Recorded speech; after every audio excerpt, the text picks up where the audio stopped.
Lemminkäinen oli kalastaja. Hän asui äitinsä kanssa kahdestaan Laajanlahden perällä, Kaukoniemen kainalossa. Lemminkäisellä riitti kutsumanimiä, muun muassa Lemminpoika, Kaukomieli, Ahti, poikasaarelainen. Hän oli levoton, sotaisa ja niin sanottu naisten mies. Kyllikki asui saaressa, rikas ja kaunis saarenkukka. Kosioita tulivat Virosta ja toiset Inkeristä, mutta ei Kyllikki niille lämmennyt. Lemminkäinen tahtoi lähteä Kyllikkiä kosimaan.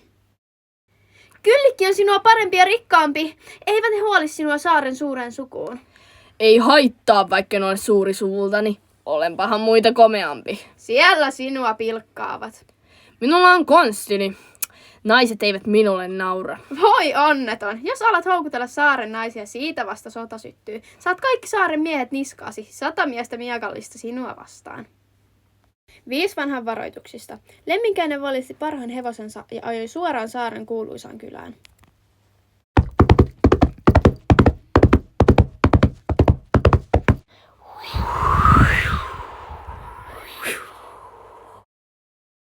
Kyllikki, tule kanssani naimisiin. Mitä oikein kiertelet, kehno? En jouda kotoa, enkä halua. No perkele, minun on saatava hänet. Tulepa tänne, likka.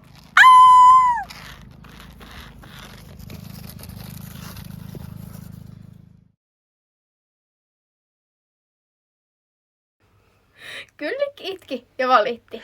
Päästä jo, tahdon kotiin, sinä kauhea mies. Varo kohtaloasi, veljeni kyllä löytävät minut. Lemminkäinen alkoi suostutella tyttöä hellin sanoin. Kyllikki, sydänkäpyni, marjaseni, enhän minä sinua pahoinpitele. Sylissäni kannan sinua, kainalooni kutsun nukkumaan. Älä huoli, en ole rikas, enkä suurta sukua, mutta eipä ole karjasta huolta, eikä jokapäiväistä vaivaa. Tulinen miakkani on hiidessä hiottu, sillä suurennan sukuni. Minä en halua soturin vaimoksi, vaikka tämä toisi kotiin kasapäin kultaa. Kuulehan, Ahti, Lemminpoika, jos tahdot minut puolisoksi, kainaloiseksi, kanaksi, saat vannoa ikuisen valan. Et käy sotia, et ryöstösaaliinkaan toivossa. Minä vannon. Lemminkäinen lupasi liukkaasti. Lupaa sinä vuorostasi pysyä kotona. Älä lähde kylille huvittelemaan, kun minä olen poissa.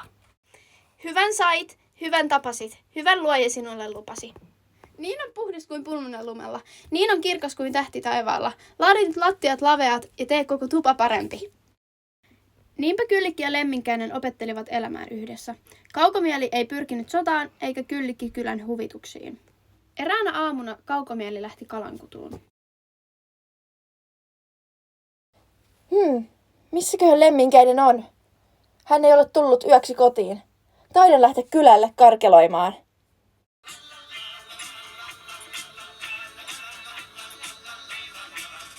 Onko tuo Kyllikki? Eikö hänen pitäisi olla kotona? Missähän Kyllikki on? Hänen pitäisi olla kotona. Lemminkäinen, Kyllikki oli kylällä karkeloimassa. Ei voi olla. Meillä oli sopimus. Äiti, pesepäs paitani mustan käärmeen mujuissa. Lähden pohjan poikien tulille. Lähden sotaan. Armas Ahtiseni, älä lähde sotaan. Näin kauheaa unta. Tupaan tuiskahti tulivalkea. Se kohahti koskena siltalaudoista tuvan lakeen. Koko tupa syttyi tuleen. Älä jätä meitä, Lemminkäinen. En usko naisten unia. En usko enää naisen valaa. Lähden Pohjolan tuville kultia ja hopeita hakemaan. On hopeita meilläkin. Aitossa arkku täynnä rahoja. Omasta pelossa löydetty. En huoli kotioloista, jossa on markan sodasta parempana sitä pidän kuin kotoisia kultia. Lähden Pohjolaan sotimaan, haen sieltä naisen itselleni. Poika, sinulla on Kyllikki. Pysy kotona. Kyllikki juoksee kylällä, juoskoon. Maatkoon minun puolestani vaikka joka majassa, hyppiköön tansseissa vaikka joka ilta. Minä en välitä. Hukka sinut perii. Ei sinusta ole lapinoitien joukkoon. Älä mene pimeään Pohjolaan. Siellä sinut malataan suin sytään, päin palavia paateroita. Silloin Lieto Lemminkäinen, kaunis Kaukomieli, viskasi ylimielisenä hiusharjansa päin seinää. Silloin on tuho minulla, kun tuo harja verta valuu. Mies lähti. Suuntasi matkansa kohti pimeää Pohjolaa vastoin äitinsä varoituksia. Lemminkäinen meni seinän läpi tupaan, missä lapintieteet lauloivat salaisia hiidenvirsiään. Lyhyestä virsi kaunis jo riittää. Nyt hän paljasti loitsijan taitonsa.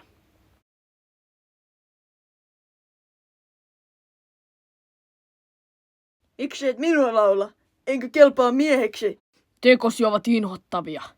Sinuun en koske, en edes siedä nähdä sinua. Viha vääristi miehen kasvot. Hän livahti ulos, pakeni pihalta, juoksi Tuonelan joelle ja jäi sinne odottamaan lemminkäistä. Lemminkäinen oli ylpeä itsestään. Ylimielisenä hän huusi Pohjolan emännälle. Anna nyt akka tyttösi minulle, tuo paras parvesta. Anna en sinulle tyttöäni. Sinullahan on jo vaimo kotona. Täältä saan paremman naisen. Kytken kyllikin kylään, kylän kynnyksille, vieraille veräjille, tänne vain kaunein neitosista. En anna tyttöäni noin mitättömälle miehelle. Hiidenpeltojen perillä elelee hiidenhirvi, tarueläin, jota kukaan ei ole vielä saanut kiinni. Tule sitten kosimaan, kun olet hiihtänyt hiidenhirven. Jo nyt hiihdin hiiden hirven. Anna akka tyttösi minulle morsiammeksi. En vielä annakaan. Haluan vielä hiiden tuliharjan ruunan, ennen et saa tyttöäni. Tässä sinulle hiiden ruuna. Anna jo tyttösi minulle, akka. En anna sinulle tyttöäni. Mene ja ammu Tuonelan joesta joutsen. Lemminkäinen oli matkalla Tuonelan joelle jousi olkapäällä, viininuolia selässä. Hänen piti saada pyhälintu yhdellä yrittämisellä, yhden nuolen nostamisella. Märkähattu karjapaimen, Pohjolan sokea ukko odotti yhä katkerana lemminkäistä. Ukko osasi loitsia. Hän nostatti vesikäärmeen laineesta ja syöksi sen miehen sydämen kautta lemminkäisen maksan läpi. Tätä loitsua en osaa. Minulla ei ole kyynsanoja. Eräänä päivänä Kyllikki näki sen, mitä oli pitkään pelännyt. Lemminkäisen harjasta norui verivirta.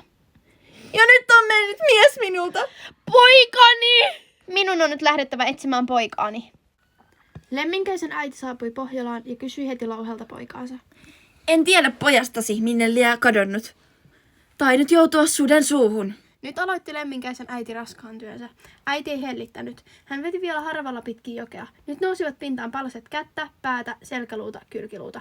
Niistä hän rakensi poikansa ruumiin ehjäksi. Nouse pois makaamasta. Älä enää uneksi. Lähde pois tältä pahalta vuoteelta. Ihme tapahtui. Poika avasi silmänsä ja nousi istumaan. Nukuin kauan, nukuin sikeästi.